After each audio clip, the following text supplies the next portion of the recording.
연말이면 한 해를 마무리하기 위해 각종 모임이며 행사가 늘어나죠. 네. 이런 자리에 꼭 빠지지 않는 게 있습니다. 바로 술입니다. 네.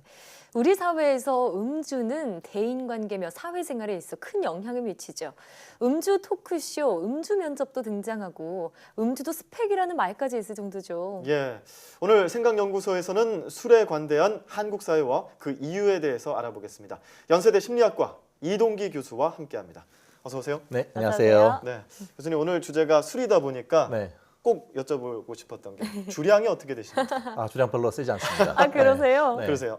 별로 세지 않다면은 어느 정도 분위기 맞춰 주실 정도는 되시는 건가요? 이제 나이가 들면은 예. 숙취가 잘 사라지지가 않아요. 네. 그래서 점점 줄어들게 됩니다. 아하. 원래도 잘 못 드셨는데 네네. 점점 줄어들고 있군요. 예. 네, 그런데 좀 저희가 술을 적당하게 마시면 뭐 건강에 도움이 된다 이런 얘기들도 좀 있지만 다 지나쳐서 문제잖아요. 이 술 때문에 좀 실수를 했다더라도 술 때문에 그랬어 이렇게 막 넘어가기도 하고요. 예. 왜 우리 사회는 특히나 술에 대해 관대할까요? 화면 함께 보면서 알아보시죠. 네. 자기 표현을 막는 사회이기 때문이다. 그러니까 평소에 말을 좀 못했던 것들 술김에 이야기한다 이런 얘기들 많이 하시잖아요. 그래서 반대로 보면은 술 없이는 대화를 제대로 하지 못한다 이렇게 볼 수도 있겠어요. 그렇습니다. 이게 그 평상시에 그 우리 사회가 예의라든지 눈치 이런 게 되게 중요한 집단주의 문화잖아요. 네. 그러니까 사실 그동안에 뭐 자기 하고 싶은 말 다 할 수 있는 그런 사회가 아니다 보니까 술의 힘을 빌려서 솔직하게 얘기를 하거나 아니면 그동안에 되게 좀 껄끄러웠던 관계 같은 있을 때 술 예. 마시고는 술술 얘기를 하잖아요. 네. 저희 문화 중에 어떤 게 있냐면 술 마시고 실수를 하는 사람을 보면 이렇게 생각하는 거죠. 아니 평소에 얼마나 힘들었으면 저럴까. 좀 이렇게 관대하게 이해하려고 하는 네. 그런 문화도 있고요. 예. 또 하나는 그냥 좀 쌓인 게 있으면 술 한 잔 마시고 풀자. 이런 식의 어떤 문화 같은 게 좀 많이 있는 것 맞습니다. 같아요. 예. 그런데 술자리에서 평상시에 말 잘 못하다가 술 한잔 하면은 또 말을 술술 하시는 분들도 계셔서 이런 자리가 좀 생기는 거 아닌가 하는 생각도 해봐요. 네, 그렇습니다. 예. 네. 그리고 또 반면에 이 사회생활을 하다 보면은 네. 자리에서 또 계급 사회가 있는 어떤 그 직장 분위기 내에서라면 술을 강권하는 그런 분위기가 만들어질 수 네. 있는데 어디 좀 술 좀 하나 그러면서 괜히 이렇게 술 한 잔 따라 주면서 뭐 들이키도록 하고 뭐 원샷 뭐 이런 이야기로 외치면서 같이 이제 술을 권하기도 하고 네. 이런 술을 권하는 심리는 뭐라고 봐야 될까요? 이게 아무래도 조직 사회잖아요. 예. 그러니까 조직 문화에서 혼자 튀는 걸 별로 좋아하지 않잖아요. 그러니까 보통 저희가 모난돌이 정맞는다. 그리고 뭐 이 다른 것은 틀린 것이다. 네. 이런 식의 말들도 있는데요. 예. 이렇게 수직적인 집단주의 문화에서 특히 상사가 권하는 그런 술을 거부하기가 그런 걸 잘 거부하게 되면은 뭔가 사회생활 할 때 이 사람 잘 못 사는 거다 이런 얘기가 많이 있잖아요. 예, 예. 그래서 이제 어떤 얘기했냐면 상사들이 이렇게 얘기를 하죠.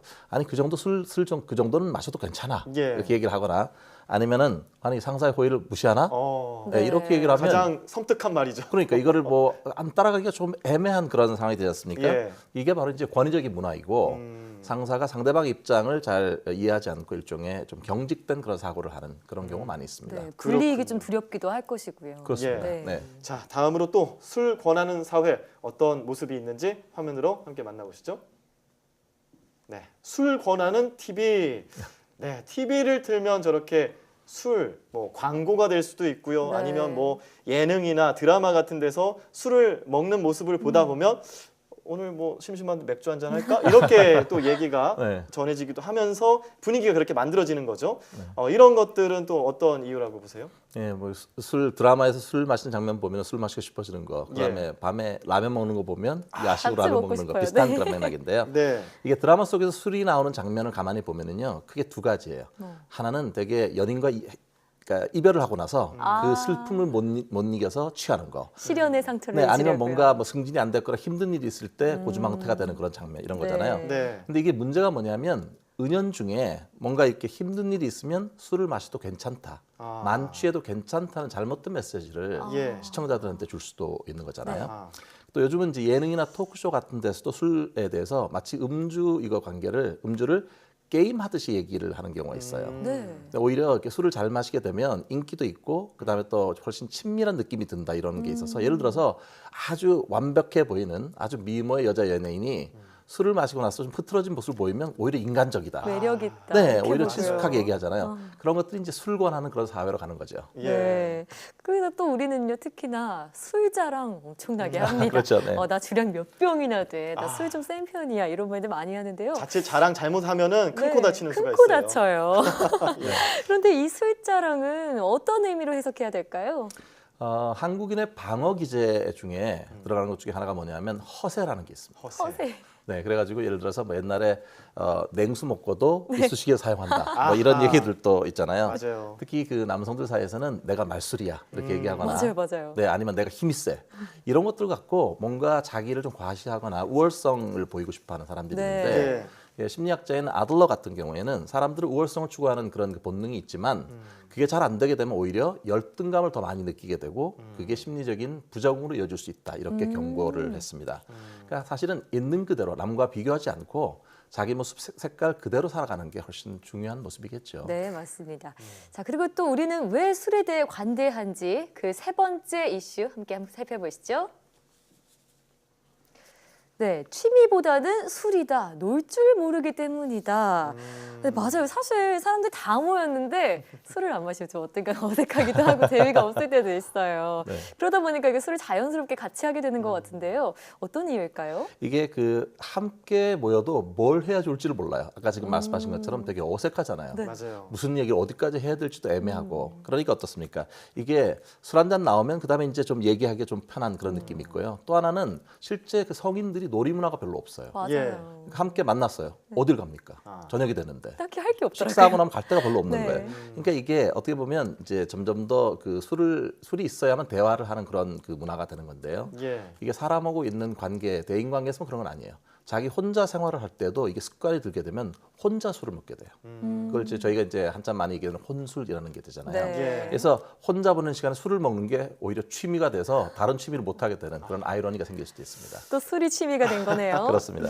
네, 이렇게 한번 살펴봤고요. 그런데 술은 엄연히 약물에 속하잖아요. 그래서 이 술을 중심으로 한 문화가 점차 커질수록 우리 사회에 어떤 악영향을 미치는 건 아닐까 하는 우려도 나타날 수 있거든요. 어떻게 보세요? 이게 문제가 많죠. 왜냐하면 특히 이제 그게 중독 수준까지 가게 되면 알코올 중독이 되잖아요. 네. 알코올 중독이 되면 그게 이제 두 가지 특징이 나타나는데 하나는 내성이 생겨가지고 예전에는 소주 한 병이면 알딸딸했는데 이제는 두 병, 세 병 마셔야 그 기분을 느끼는 거죠. 점점 술의 그 양이 늘어간다는 거가 네. 있고요. 두 번째는 금단 증상 같은 것들이 생길 수가 있습니다. 술을 먹다가 안 마시게 되면은 막 두통이 생기고 떨리고 호흡 곤란오고 이런 것들이 생기니까 점점 더 불안해질 수가 있고요. 네. 예. 그게 사실은 이제 이 술을 마신 다음에 많은 분들이 필름 끊어졌다 이런 얘기 하잖아요. 네. 이게 좋지 않은 징조예요. 아. 예, 그렇게 되면 되게 두렵습니다. 어저께 내가 무슨 행동을 했는지를 모르니까. 그렇죠. 점점 이게 점점 더 많이 중독으로 가는 시초가 될 수가 있고요. 네. 또 하나는 주사라든지 또는 심지어 어떤 폭행이나 추행 예. 이런 것까지 가게 되면 사회 문제로 비화될 수도 있고요. 그다음에 음주 운전 이것도 정말 중요한 문제가 되는 사회의 문제로 볼 수 있겠고 네. 또 하나는 그러다 보면 가족들하고 불화도 많이 생깁니다. 그렇게 지나친 음주로 인해서 사회생활이나 대인관계에 문제가 일으킬 수 있겠는데요. 그러면 좀 술을 제외하고 이런 관계들을 잘 극복해 나가려면 어떻게 하면 좋을까요? 그래서 이제 술을 중독 되는 수준이 되면 쉽지가 않아요. 그게 자꾸 재발하니까. 네. 그런데 그렇지 않다면 자기 주량을 먼저 체크할 필요가 있습니다. 그리고 이제 만약에 자기 주량이 좀 약하고 그다음 자기가 좀 충동적이고 이런 사람이라고 하면 좀 안전장치 같은 걸 할 필요가 있어요. 네. 술을 마실 때 물을 같이 마신다든지 아니면 어느 정도 술 취하면 가족한테 전화를 한다든지 아니면 술 취하면 절대 운전대를 잡지 않는다든지 뭔가 이게 중요하고요.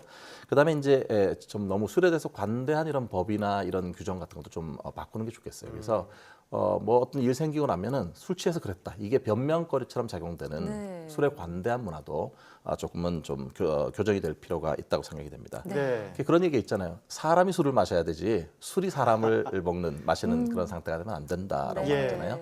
연말연시에 사실 회식 많으실 텐데 좀 건강하고 후회를 남기지 않는 즐거운 연말연시가 됐으면 좋겠습니다. 아, 네. 자, 뭐든 넘치면 부족하니만 못하다 이런 말을 하는데 술에는 특히 이 말이 해당되는 것 같습니다. 네. 지금까지 연세대 심리학과 이동기 교수와 함께 이야기 나눠봤습니다. 오늘 말씀 고맙습니다. 네, 고맙습니다. 고맙습니다.